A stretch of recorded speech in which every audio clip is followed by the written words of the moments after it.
Andor is one of the best shows in the last few years, making its return to the small screen.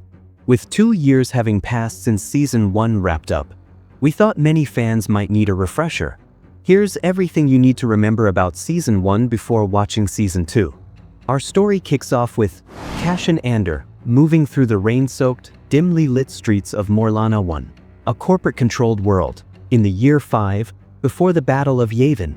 The neon lights flicker in the wet alleyways as he strides purposefully toward a brothel, his first visit. Inside the crowded establishment, Cassian quietly inquires about a Kunari woman, his long-lost sister. A woman working at the brothel informs him that, whoever she was, she left 6 months prior, and no one knows where she has gone. As Cassian exits, he is confronted by 2 corrupt corporate security officers, known as Corpos, who, earlier in the evening, had grumbled about their unfair treatment. The officers hassle him, but Cassian, attempting to de-escalate the situation, raises his hands and offers them 300 credits from his coat pocket. Just as the nearest guard moves in to frisk him, Cassian unleashes a flurry of swift, brutal strikes. In the struggle, he slams one of the Corpos' heads into the ground, killing him. The remaining officer pleads for his life, but Cassian, unwilling to leave any witnesses, hesitates before pulling the trigger, silencing him. Realizing the gravity of his actions, Cassian flees the planet. Cassian returns home to Ferrix, a free trade zone in the Morlani system, where his loyal droid, the red-plated B2EM.0, moves between the scrapyard and Cassian's hideout. When the droid arrives, it finds Cassian visibly shaken. Desperate to cover his tracks, Cassian urgently asks to lie for him. He instructs it to tell any inquirers that he wasn't there. Determined to solidify his alibi, Cassian visits his friend, Brasso, and weaves an elaborate alibi, asking him to vouch for his whereabouts. Meanwhile, news of the deaths reaches Deputy Inspector Cyril Karn and his superior, Chief Hine. Hine, uninterested in stirring trouble, orders Cyril to let the matter go, dismissing the officers as unpleasant men who got into the wrong fight.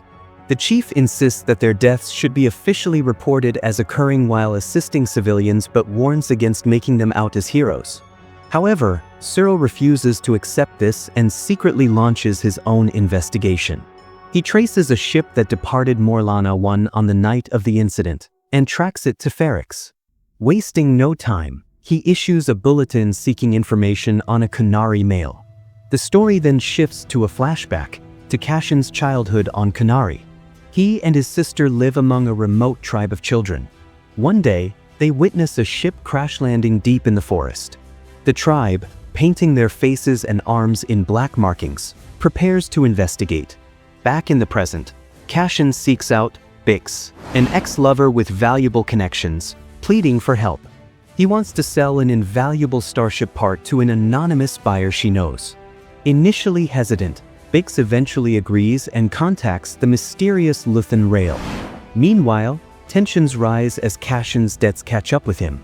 Local criminals demand repayment, but Cassian convinces them to wait a few more days.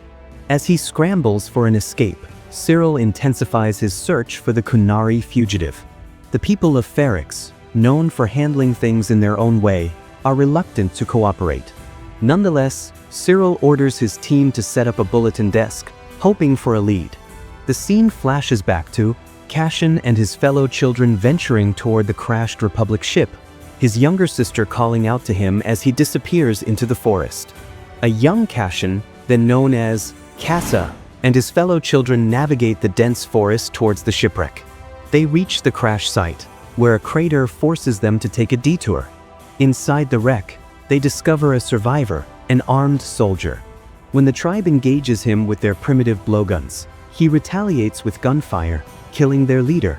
Enraged, the children launch a full assault, finally taking him down. The present-day narrative shifts to Ferrix. The clang of metal signals the start of the workday as Cassian moves through the bustling streets. Suspicion arises when Bix's lover, Tim, notices an official bulletin describing a Kunari male. Cassian, meanwhile, confesses his troubles to his adoptive mother, Marva. She confronts him about his past and warns him that his Kunari origins have been buried for a reason. He brushes off her concerns and meets Bix, who confirms that the buyer will arrive the next day. Cassian, grateful, squeezes her hand, an intimate moment that Tim misinterprets as betrayal. Overcome with envy, Tim makes a fateful decision. He tips off the authorities, unaware of the consequences. Deputy Inspector Cyril, now armed with new intel, assembles a squad of 12 officers and delivers an awkward, rehearsed speech before they embark on their mission to capture Cassian. Cassian, sensing the noose tightening, haggles for off-world passage. He brokers a deal with a transport operator, Zonjuan, securing a flight with whatever credits he can spare. Meanwhile, Luthen arrives on Ferrix, blending into the crowd as he nears the scrapyard where Cassian awaits. Cassian walks with resolve, unaware that the authorities are closing in fast. The scene transitions to a haunting flashback. A young Cassa, fueled by anger, boards the crashed ship, smashing its interior in frustration. Local scavenger, Marva, and her companion, Clem, discover him. Fearing for his safety, Marva sedates him and takes him away, believing she is saving his life. In the present, Luthen finally meets Cassian, intrigued by the young thief's ability to steal from the Empire unnoticed. Before they can discuss further, the authorities arrive, launching an aggressive attack. To shatter the enemy's advantage, Luthen detonates charges he strategically placed around the building. Citizens of Ferrix, fiercely independent, resist in their own way, banging on metal walls to create a deafening alarm. Cassian and Luthen fight their way through, narrowly escaping, while Marva watches helplessly as officers ransack her home. In a tragic twist, Bix, trying to warn Cassian, is stopped by the Corpos, who restrain her violently. Tim, witnessing her struggle, rushes forward but is shot dead in an instant. With the city in turmoil and the hunt intensifying, Cassian finds himself with a choice: keep running or fight back. Luthen extends an offer to join the growing rebellion. As Cassian deliberates over Luthen's offer, their predicament becomes clear. They are boxed in by the relentless Primer authorities. A desperate escape ensues, but Cassian, realizing they have left the device behind, turns back to retrieve it. He narrowly evades gunfire and the crushing weight of collapsing debris, yet the device remains beyond his grasp, forcing him to retreat empty-handed. Amidst the chaos, they carve a path through their foes. As bodies collapse, the remaining officers, gripped by fear, scatter to find cover, seeking tactical positions to flank their elusive prey. Cyril, desperate and disoriented, hides inside a house but is soon discovered by Cassian and Luthen. Luthen urges Cassian to kill him, but Cassian hesitates, demanding instead to know how many men Cyril has brought. Seizing an opportunity, they deploy a decoy speeder, felling nearly all the officers encircling them, allowing them to slip away on a speeder bike and reach Luthen's ship unscathed. The scene shifts to a final flashback to Kunari. Marva and Clem, with the unconscious Cassa in tow, take flight aboard their ship.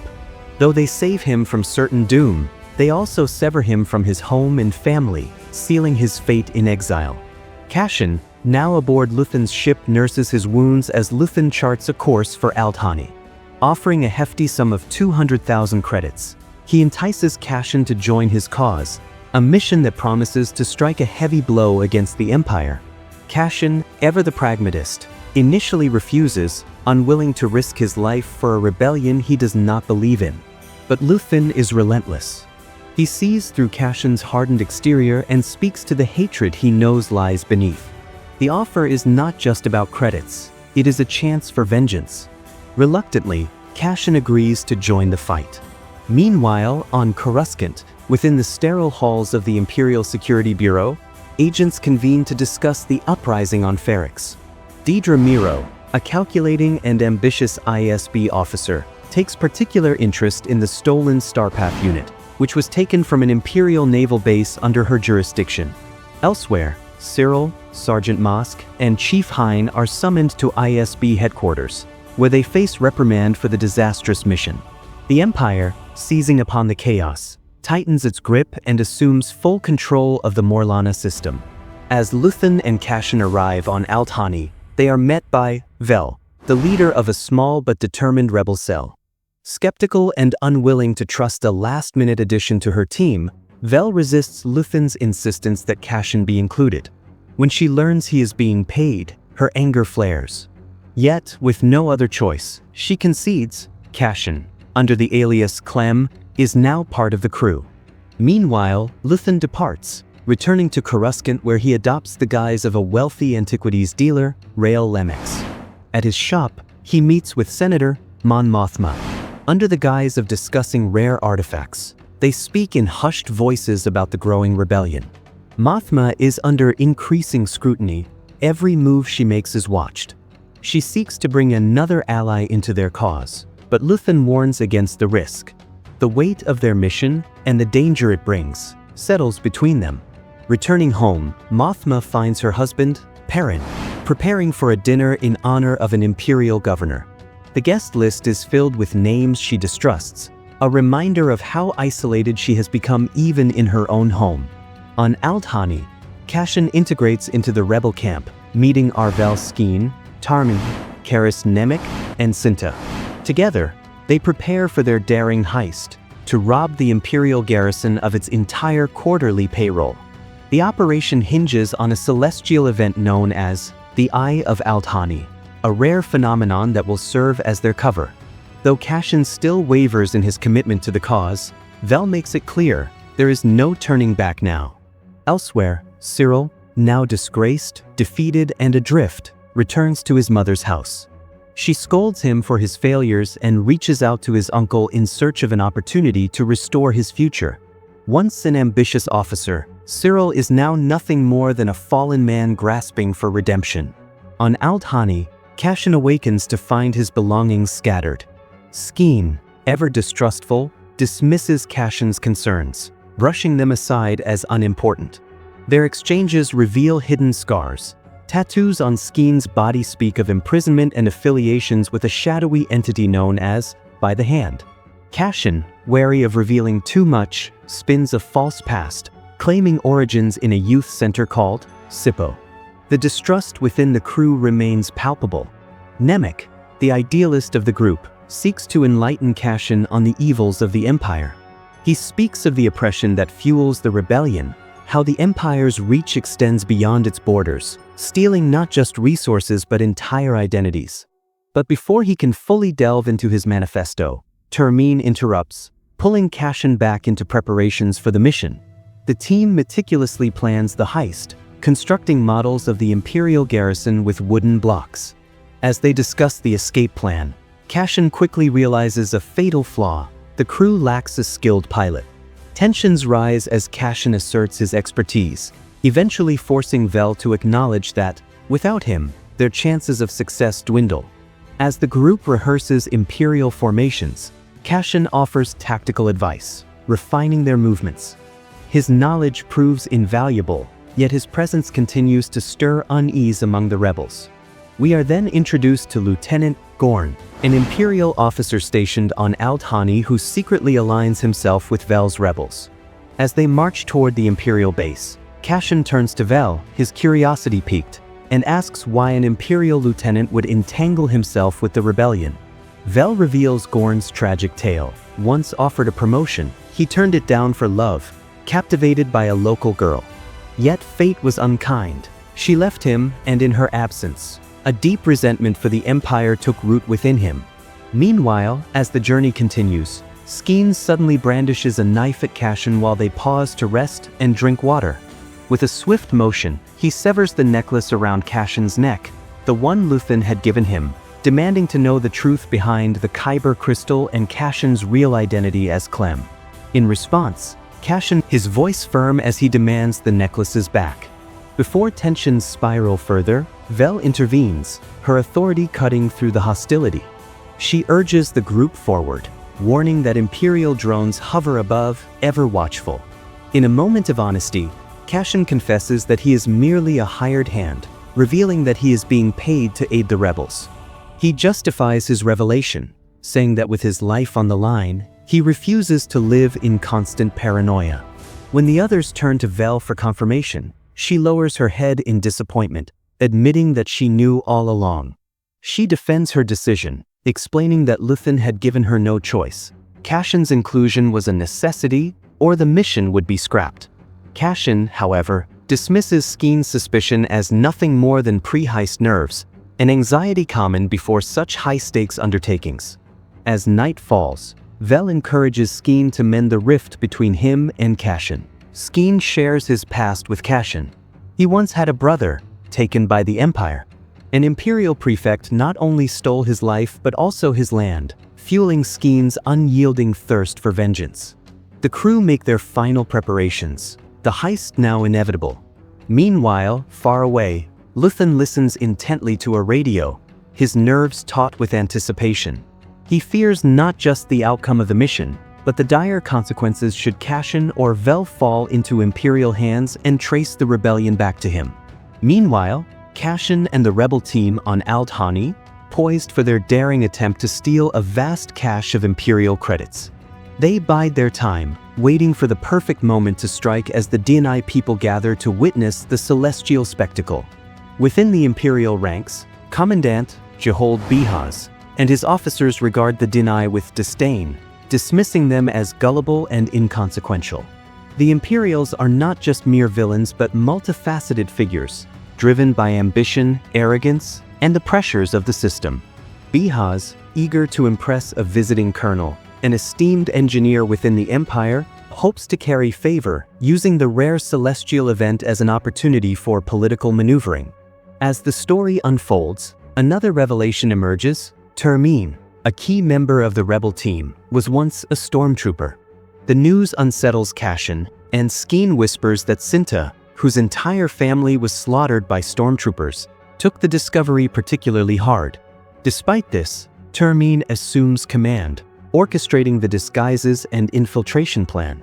Vel and Cinta move separately, while Cassian, Termine, Nemik, and Skeen don Imperial uniforms.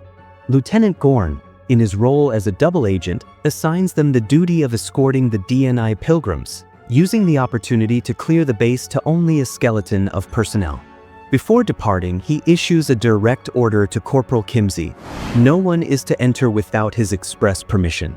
Under this guise, the rebels escort Commandant Behaz into the base, their plan unfolding flawlessly until they seize him and his family, forcing his cooperation under threat of death. The stakes rise when Colonel Sadan Pettigar pulls a blaster on Nemik, demanding the rebels release the Commandant's son. Cassian, ever the pragmatist, attempts to de-escalate, urging that no one needs to die. Yet Pettigar refuses to stand down.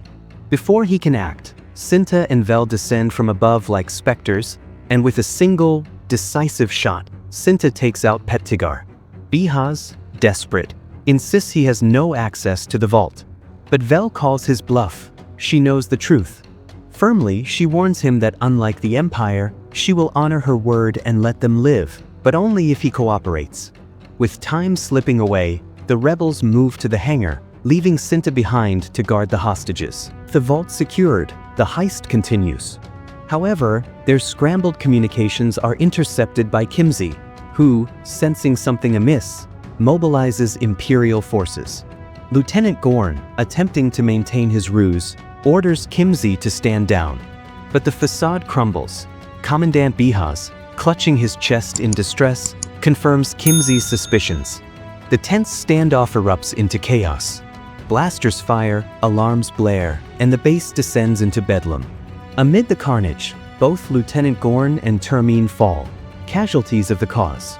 Cassian, Vel, Nemik, and Skeen barely manage to flee aboard their getaway ship. Yet their victory comes at a cost.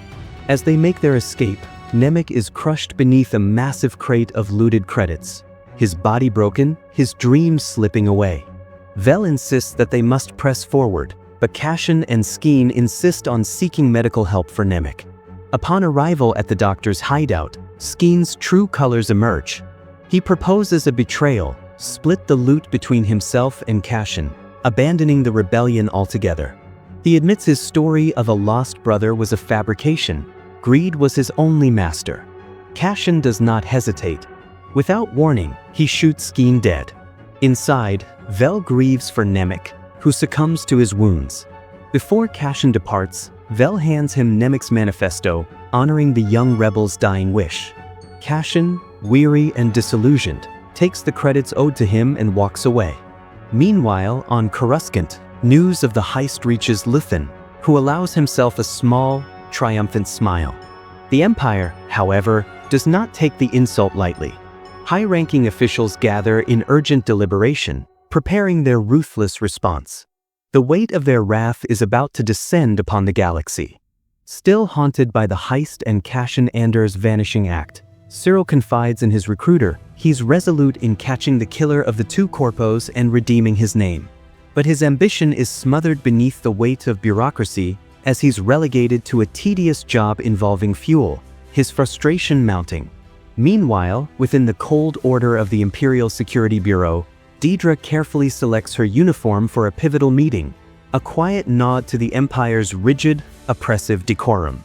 At the ISB meeting, Admiral Yularen declares the Empire's brutal retaliation against the Aldhani raid. He unveils a draconian directive: Imperial leniency is no more, harsh penalties await any whiff of dissent. Yet Dedra remains unmoved. She suspects the ferocity is exactly what the rebels wanted. The thefts were no mere crimes, they were provocations. On Coruscant, Senator Mothma visits Luthen's gallery under the guise of civility. But behind closed doors, she confronts him about his hand in the Aldhani heist. Luthen confesses it was his plan, forged in necessity. Sacrifices had to be made, credits had to be claimed, for rebellion cannot be waged with empty pockets. Mothma is shaken. Liberty bought with blood weighs heavily on her soul. Later, she returns home to host a lavish party with her husband. Among the guests is an old confidant, banker Te Kalma.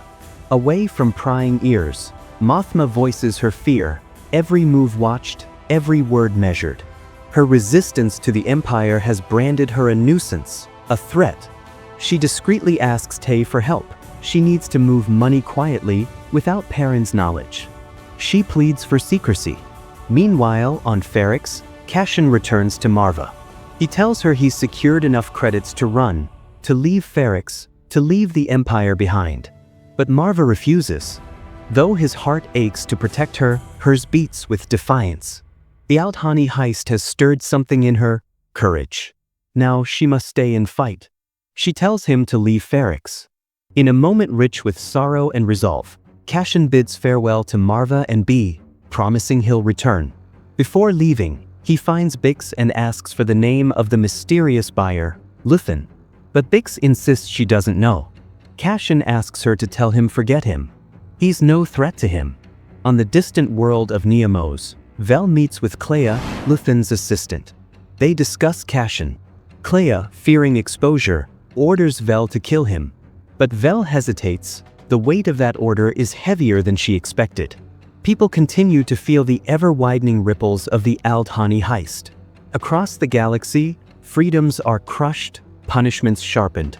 At an ISB assembly, Major Partagaz declares that the Emperor has granted the Bureau unprecedented power. They are the law now. In an attempt to humiliate Dedra, Blevin accuses her of executive overreach for accessing files on the Ferrix incident without authorization. Dedra counters that she merely invoked the Empire's new directive. She presents undeniable proof: starship parts have been vanishing, a thread in a larger, hidden tapestry. Impressed, Partagaz commends her and assigns her command of the Ferrix sector. Dedra is now unleashed, armed with authority to crush any ember of rebellion. But as the Empire tightens its grip, the rebellion swells in the shadows. Cassian, now on Neamos, wakes beside a woman. While running an errand, he's stopped by a shore trooper.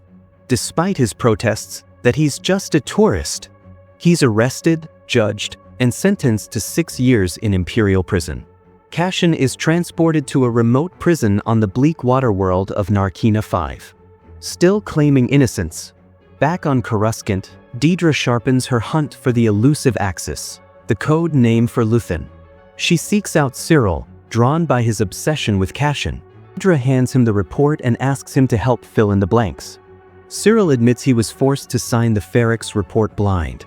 He's also been submitting false reports, desperately trying to find Cassian. Though not particularly helpful, Cyril insists he's valuable. He found Cassian once. He can do it again. Dedra isn't convinced, but but she notes his tenacity. At Narkina 5, Cassian is processed and thrown into a tightly controlled labor system. He's somewhat welcomed by Kino Loy, the Unit 5-2D manager, who gives him the layout of the place. Inmates are split into teams, forced to compete, constantly monitored for output. Failure is fatally punished. Cassian notices two prisoners using subtle hand signals across the vast facility, silent seeds of resistance, perhaps? Meanwhile, Deidre pushes forward. In a high-level meeting, she outlines her findings. Cassian was aided by a man on Ferrix, a man she dubs Axis. Her claims are met with skepticism, but Deidre stands her ground. On Ferrix, Marva's health declines. Bix, distressed and desperate, tries to reach Luthen for help. But Clea, wary of a trap, warns against responding. It could expose everything. Elsewhere, Luthen journeys to Segra Milo to meet Saw Gerrera. He pleads for unity, for cooperation among rebel factions. Saw, stubborn and unyielding, refuses. He trusts no one, sees only chaos in collaboration. Luthen offers a bargain. Equipment in exchange for Saw joining forces with Anto Krieger for a targeted attack. Saw hesitates, unconvinced. Back in the prison, Cassian's days bleed into each other, measured only by the changing of shifts. He continues to observe, to learn. The system is cruel, relentless, but it has cracks. On Ferrix, Bix's associate is captured. She's spotted and pursued by stormtroopers as she flees. But she's caught and dragged to the local base. Deidre is waiting. Bix is led into the same room where her friend was tortured. Deidre gestures to the chair. It's Bix's turn now. The Empire will stop at nothing to find Axis and Cassian. Meanwhile, Mothma's efforts to secure funds for the rebellion encounter a formidable obstacle when her trusted banker, Te Kalma, informs her that they must seek the aid of Davo Skulden, a notorious criminal and shadowy businessman. At ISB headquarters, Deidre presents a report linking Cassian to the audacious Alt-Hani heist, further solidifying the Empire's case against him. Soon after, an urgent transmission arrives. The Empire has captured a rebel pilot. Under interrogation, the pilot unveils a crucial piece of intelligence. Anton Krieger and his rebel forces are planning an imminent attack on an Imperial base. Deidre and Major Partagaz seize the opportunity, formulating a sinister plan to ensnare Krieger using the pilot as bait. Meanwhile, outside the ISB headquarters, Deidre is confronted by Cyril, whose unsettling obsession with her has only deepened. Cyril professes his admiration for her ruthless efficiency, but Deidre, repulsed, swiftly shuts him down, warning that if he persists in stalking her, she will ensure his arrest. On Narkina 5, the air is thick with unease. The prisoners, led by Cassian, begin to suspect something dreadful is happening in the lower levels. A chilling rumor spreads. Every inmate on level 2 has been killed by the guards. Melchi, a fellow prisoner, grimly observes that the Empire could imprison them forever and no one would ever know. This revelation shakes Kino Loy, a man who has clung desperately to the promise of eventual freedom. Meanwhile, an elderly inmate, Thoth, collapses from a stroke. A medic arrives, but his prognosis is grim. With quiet mercy, he administers an injection, allowing Alaf a peaceful passing. As he tends to the dying man, Cassian persistently probes him about the fate of Level 2. At last, the medic relents, confirming their worst fears. The massacre was real, and no one will ever be allowed to leave. Cassian relentlessly presses Kino for information regarding the number of guards on each level. But Kino resists, unwilling to face the truth. Yet, as they march back to their workroom, Cassian asks one final time. This time, Kino answers, never more than 12. Later, Cassian and the prisoners of Unit 5-2D make final preparations for a daring escape. Cassian urges them to act now, before the arrival of a new prisoner seals their fate forever. When the moment arrives, Cassian strikes a water pipe with desperate force. At last, it bursts, flooding the floor and disabling the electrified surfaces that have kept them prisoners. The moment of rebellion has come. Kino, once reluctant, now leads with fervor. The inmates overpower the guards and charge toward freedom. Reaching level 8, Cassian and Kino storm the control room, forcing the officers to cut the power and unlock the doors. And then Kino finds his voice. Over the prison's PA system, he delivers an impassioned speech, urging every prisoner to rise. He tells them there is only one chance, one path, one way out. The cry spreads like wildfire. One way out. The prisoners chant as they surge toward freedom. One by one, they leap into the vast ocean below. But Kino does not follow. He stands frozen at the edge, confessing in quiet agony, "I can't swim." Cassian and Melchi escape into the night, their fate adrift in the endless sea. Meanwhile, on Coruscant, Mothma meets with Davo, her last resort. He offers financial assistance, but at a cost. He proposes an arranged marriage between his son and Mothma's daughter. Horrified, she refuses. "That's where you're wrong," Davo simply smirks. Elsewhere, Luthen receives a coded message. His ISB informant, Lani Young, wishes to meet. Though warned it could be a trap, Luthen takes the risk. Lani, now a father after warning him about Krieger, longs to leave his double life behind. But Luthen refuses. In a chilling monologue, he lays bare the sacrifices he has made, his love, his hope, his morality. He has burned away everything for the cause. He is the villain, wielding the Empire's own weapons against them. Elsewhere on Narkina 5, Cassian and Melchi cling to a cliffside, exhausted but determined. They stumble upon native Narkinians, who, initially tempted by the Empire's bounty, ultimately choose to aid them, resentful of the Imperial occupation. On Ferrix, tragedy strikes. Marva Andor, Cassian's beloved mother, passes away. Her loyal droid, B2, grieves in childlike sorrow. "I don't want to be alone. I want Marva." Brasso, ever steadfast, stays with B2, offering silent comfort. On Coruscant, Mothma faces ruin. An Imperial audit has revealed a 400,000 credit shortfall in her ledgers. Desperate, she considers the unthinkable, marrying off her daughter to secure Davo's financial aid. Vel listens in horror. Meanwhile, Luthen meets with Saw. At last, he is ready to join Krieger's doomed assault. But Luthen delivers a grim truth the Empire already knows. They will all die. Saw is furious, but Luthen remains resolute. Krieger must be sacrificed for the greater good. As Luthen takes off, he's intercepted by an Imperial vessel, and a breathtaking space battle ensued.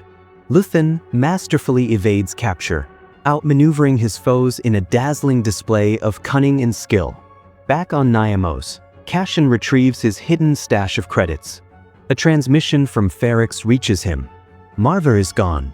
Shaken, he steps outside. Melchi speaks, haunted by the thought that they may be the only survivors.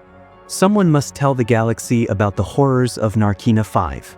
Cassian nods, hands Melchi a blaster, and bids him farewell. A storm is gathering on Ferrix. The town braces for Marva's funeral, while the Empire lies in wait, knowing Cassian will definitely show up. Luthen and Vel arrive, planning to kill Cassian before he can compromise the rebellion. Meanwhile, Dedra prepares for his capture. The funeral begins, but it is more than a mourning, it is a reckoning. A hologram of Marva flickers to life, her voice defiant in death. She calls on the people of Ferrix to rise, to fight. And they did just that. Crowd clashes with Imperial forces. A bomb flies, chaos erupts. Amidst the turmoil, Cassian sneaks into the ISB facility, freeing Bix from her tortured captivity. As the town burns, he ushers her and his friends onto a ship. But Cassian stays behind. Later, he boards Luthen's vessel unarmed, meeting the man who sought to kill him. "Kill me," Cassian offers. "Or take me in." Luthen smirks. At last, he has his wish. The scene then shifts, and in the post-credit, a terrifying truth is revealed. The parts Cassian built in prison? They are components of the Death Star, the machine of his own oppression. And so the journey of Andor continues, a tale of oppression, resistance, and the spark of rebellion that will one day ignite a war against the Empire. See you in Season 2. If you enjoyed this video, please like and subscribe for more classic movie and TV recaps.